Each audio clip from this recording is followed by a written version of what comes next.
My English folder, Class 6th, Unit 1, Far from the Madding Crowd.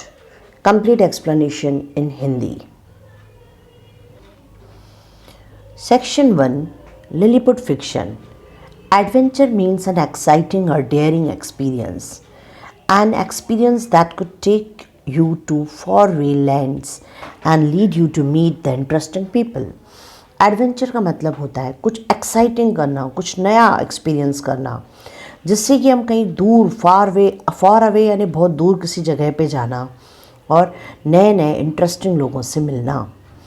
In this except Gulliver undertakes an exciting voyage that lands him in a strange land inhabited by tiny people who give him a fair fight nevertheless.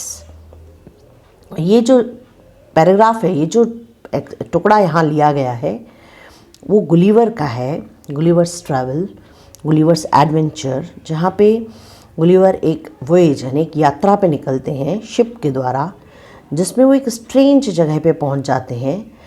That इनहैबिटेटेड यानी वहाँ पे जो लोग रहते थे, tiny लोग, छोटे छोटे से लोग, बौने जैसे बौनों से भी छोटे, जिन्होंने गुलिवर को काफ़ी ज़बरदस्त फाइट दिया था.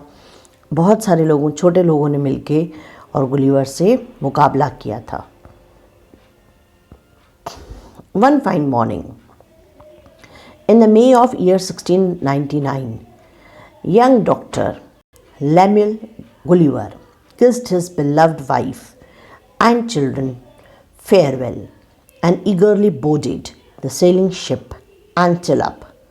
The Gulliver had always loved adventures, and when he was offered the position of ship's doctor, he had accepted at once. एक सुबह की बात है, मई का महीना, ईयर था 1699. एक डॉक्टर जिसका नाम लैमुअल गिलिवर अपनी वाइफ और अपने बच्चों से बाय बाय कर रहा था, फेयरवेल ले रहे थे. वो एक शिप पे जा रहे थे जिस शिप का नाम था एंटेलोप. गुलिवर जो है उसको एडवेंचर्स करना बहुत पसंद था, और जब उनको एक शिप में डॉक्टर की पोजीशन के साथ एडवेंचर करने को मिल रहा था, जाने को मिल रहा था, तो उन्होंने एकदम से एक्सेप्ट कर लिया. For many weeks all went well. कुछ हफ्ते तक के सब अच्छा रहा शिप पे. But a terrible storm arose. पर अचानक एक तेज तूफान आया. Battered by the wind and waves, the Antelope struck a rock. इतने बार बैटर्ड यानी बार बार उस रिपीटेड डैमेज होने की वजह से, तेज़ हवाओं की वजह से, स्ट्रॉन्ग वेव्स की वजह से जो उनका जहाज़ था एंटेलोप, वो स्ट्रक का रॉक, एक जाके रॉक से टकरा गया.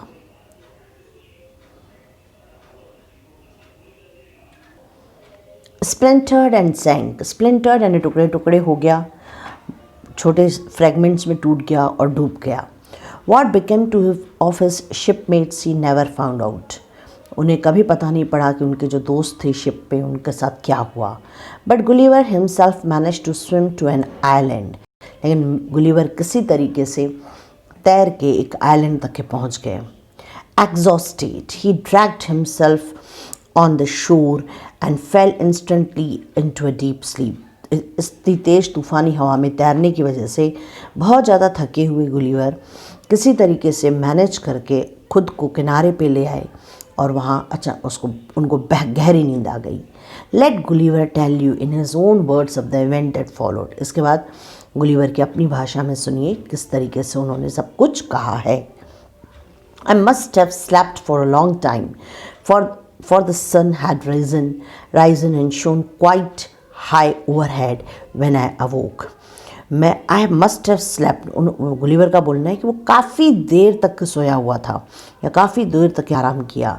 सन जो है, सूरज जो है, वो ऊपर तक के आ गया और जब उसकी नींद खुली. I tried to stand up but found to my astonishment that I could not move. मैंने बहुत कोशिश की लेकिन मैं इतना हैरान था कि मुझे समझ में नहीं आ रहा था क्या हुआ है कि मैं बिल्कुल भी नहीं हिल पा रहा था.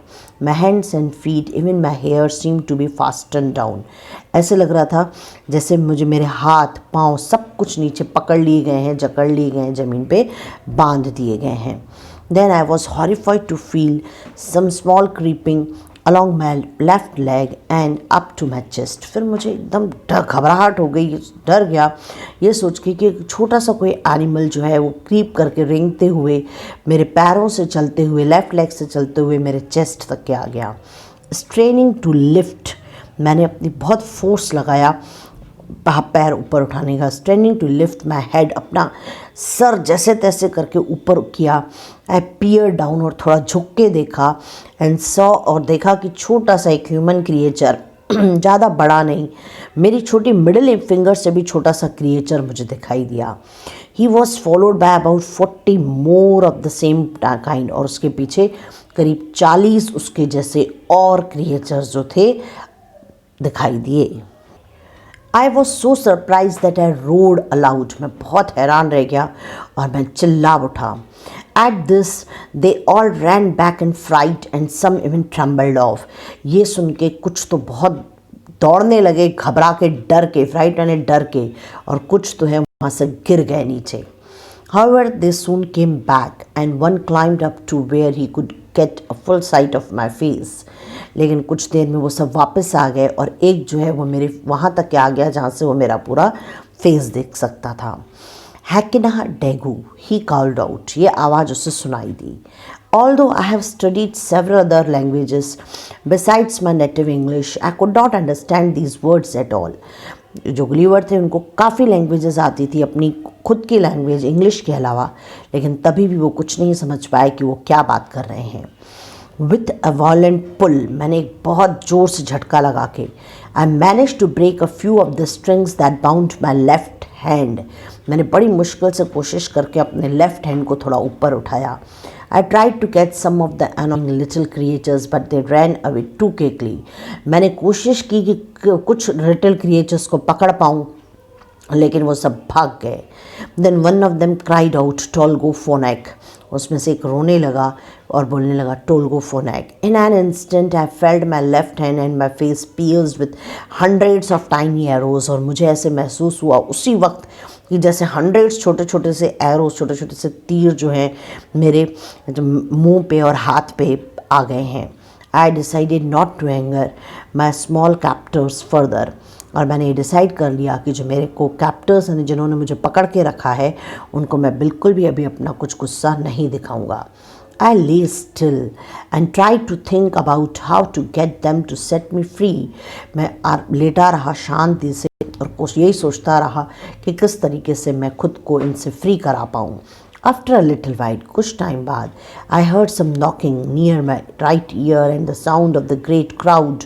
कुछ देर में मुझे राइट अपने कान के सामने बहुत एक आवाज़ आने लगी और बहुत सारे क्राउड की आवाज़ आने लगी। Turning my head as far as I could, I saw some of the tiny people were building a tower.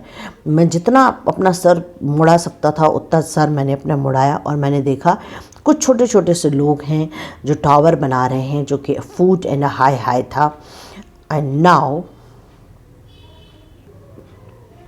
One little man who seem to be someone of importance, एक छोटा सा आदमी जो कुछ इम्पॉर्टेंट आदमी दिखाई दे रहा था, climb up to the top of it and made a long speech.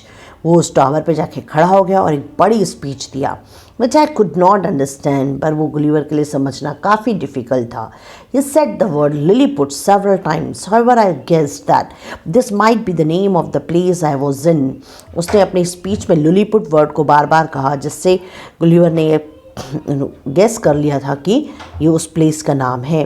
He looked quite friendly and since I was very hungry, I pointed to my mouth to indicate this। वो जो इंसान था वो मुझे काफ़ी फ्रेंडली महसूस हुआ और मैं बहुत भूखा था इसलिए मैंने अपने मुंह की तरफ इशारा किया। Before long, about 100 inhabitants set ladders against my side and climbed up and walked towards my mouth carrying little baskets of food, miniatures, legs of lamb, tiny roasted turkeys or the sides of beef। अभी ज़्यादा time भी नहीं हुआ था कि बहुत सारे hundreds of inhabitants यानी वहाँ रहने वाले हंड्रेड्स ऑफ लोग जो हैं वो लैडर सीढ़ियाँ लेके आए मेरे साइड में और ऊपर चढ़ने लगे मेरे मुंह के पास, और उनके हाथ में छोटी छोटी बास्केट्स थी जिसमें फूड था, जिसमें छोटे छोटे मिनिएचर लेग्स खाने की चीज़ें थी, legs of lamb, toasted turkeys, sides of beef, ये सब था। और वो जो फूड था वो काफ़ी अच्छा कुक्ड था, डिलीशियस फूड था। But the three of them, अगर 3 लोग भी मेरे मुंह में वो बास्केट्स डाल रहे थे तो भी उसका मुंह प्रॉपरली भर नहीं पा रहा था। देन समवन कॉल्ड आउट पेप्लम सीलम, फिर किसी ने पेप्लम सीलम करके एक वर्ड बोला। At this they loosen the cords, ये सुनने के बाद सब रस्सियों को थोड़ा ढीला किया गया। That bound me a little, so I was able to turn on my side, जैसे कि मैं अपना साइड बदल सकूँ। Before I knew it I was fast asleep, मैं कुछ समझ पाता इसके पहले ही मुझे बहुत नींद आ गई। Only later did I discover that the doctors had put a sleeping potion into my food. लेकिन बाद में मुझे समझ में आया कि उनके डॉक्टर ने कुछ स्लीपिंग, सोने की कोई दवा जो है मेरे फूड में शायद मिलाई थी। From Gulliver's Adventures in Lilliput by Jonathan Swift, retold by Anne Banyuls.